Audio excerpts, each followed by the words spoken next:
Now I've had the opportunity to ride the Hornet for a little bit more, as promised in my first impressions video, it's time to delve a little deeper.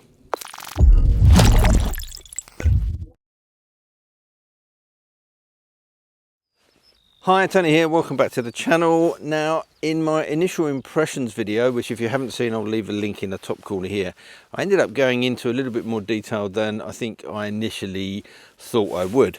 But I did promise a deeper dive, and now I've spent more time on this bike, I thought I'd take a look, see if there's any changes from my initial impressions, see how I got on with the comfort of the bike and the handling and everything else. But before we get onto that, I think it's probably worth taking a look at what its competition is.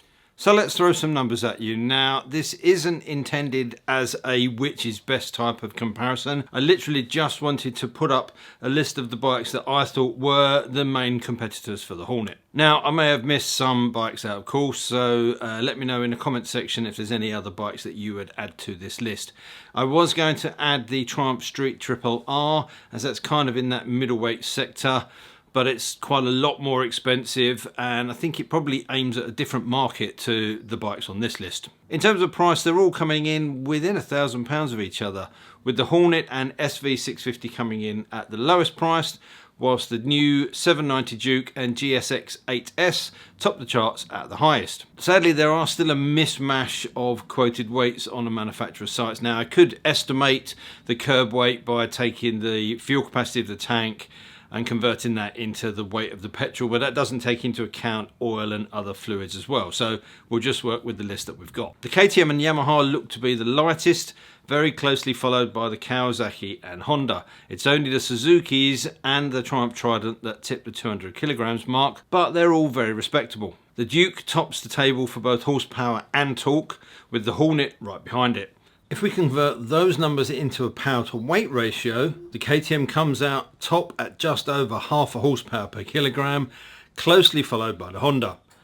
Both 650 machines sit at the bottom with just over a third of a horsepower per kilogram, which isn't surprising. But this is just spec sheet stuff, and as I always say, what's on the spec sheet and how that bike performs on the road can be two very different things. And the only way to do a true comparison of these bikes is to ride them all back to back, and unfortunately I don't have the capacity to do that. As I mentioned at the beginning, this list isn't here to decide what is the best bike, far too subjective. What I did want to do though is just shine a light on that competition that the Hornet is coming up against. And the good news is that if you're in the market for a middleweight naked bike, there's a massive range of very good machines to choose from. Now, apologies to Honda, this bike is absolutely mean, so I think I will have to give it a quick wash before it goes back, but that's just been the state of the roads at the moment. But what that's actually done is given me a good opportunity to see what this bike is like in all conditions. I've ridden it in the rain, I've ridden it on country roads, I've ridden it on A roads, a little bit of motorway, and it's given me a pretty good impression of what this is like as a everyday all-round bike. And what I found has actually really impressed me. Regardless of the price, this is a very capable machine. It's got a great engine, but how does that really translate to actually being out on the tarmac? And so what all of that engine work translates into is a very tractable, very punchy, very fun engine. The more I've ridden it, the more I've enjoyed it and the more I've appreciated it, and this is a really cracking piece of work from Honda. I imagine this is going to, obviously it's in the Trans Alp, I'm wondering if it will be the engine that supersedes the CB750R. I talked in the initial review about that kind of snatchy throttle. Now either I've got used to it, or as I've put the mileage on this bike, that's improved. I don't notice it as much, it's still there a bit, but I don't find it a problem. And interestingly, if I put it in sports mode, I don't seem to get it at all. So I think it's maybe just the way the fueling is done on the standard road mode. It's such a good engine, nice decent amount of torque low down, but then the more you rev it, it just comes alive. Now I know I'm a little bit spoiled because I've got the SC Project exhaust on this, so it doesn't quite sound how the stock one would sound. I don't think it's going to make much of a difference in terms of power output with these modern engines. Changing an end-can like that's unlikely to do very much, but it is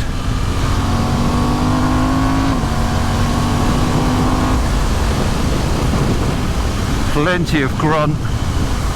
It sounds glorious, and it's a fantastic engine. The handling's proven to be good as well. I talked about the quick steering, which is really good. It's a very sort of point and squirt bike. You can just put it wherever you want to point it. The styling of the bike has obviously divided opinion.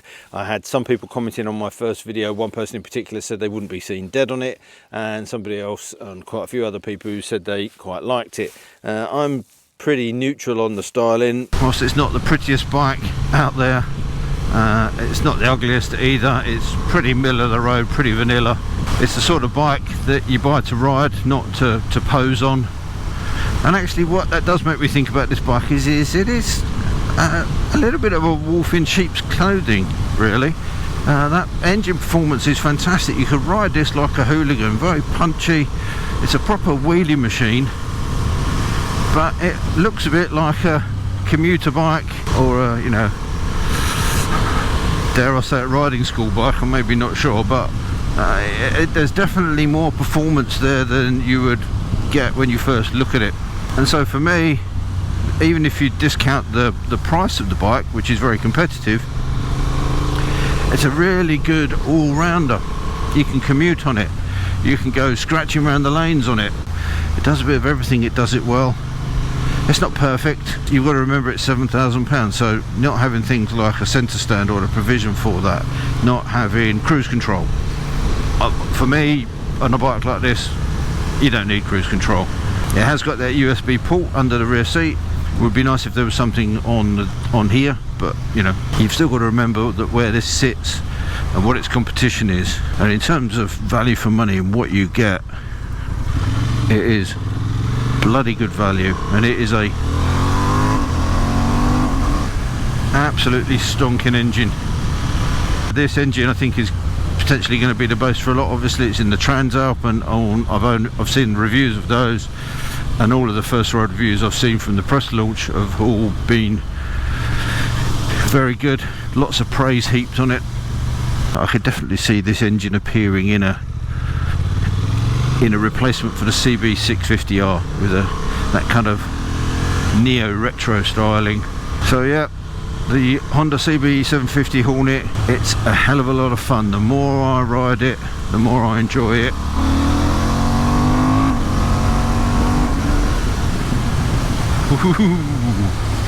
Yeah, I'd happily have one of these in my garage. Good work, Honda. So all in all, I'm going to stick with my original synopsis. It is a very capable bike, very easy to ride, but it's still great fun to ride. That is a tremendous engine that Honda have put in this. The styling, you'll either like it or you won't like it, but when you consider this at $6,999, even if you don't take that price into account, it's still a really lovely bike to own and to ride, and at that price, an absolute steal. So I hope you found this video a useful insight. If you have got any questions or any other comments, just let me know in the comment section down below. It's been good fun reading through those, and all that leaves me to say is until next time, thanks for watching, take care, ride safe, and I'll see you soon. Bye.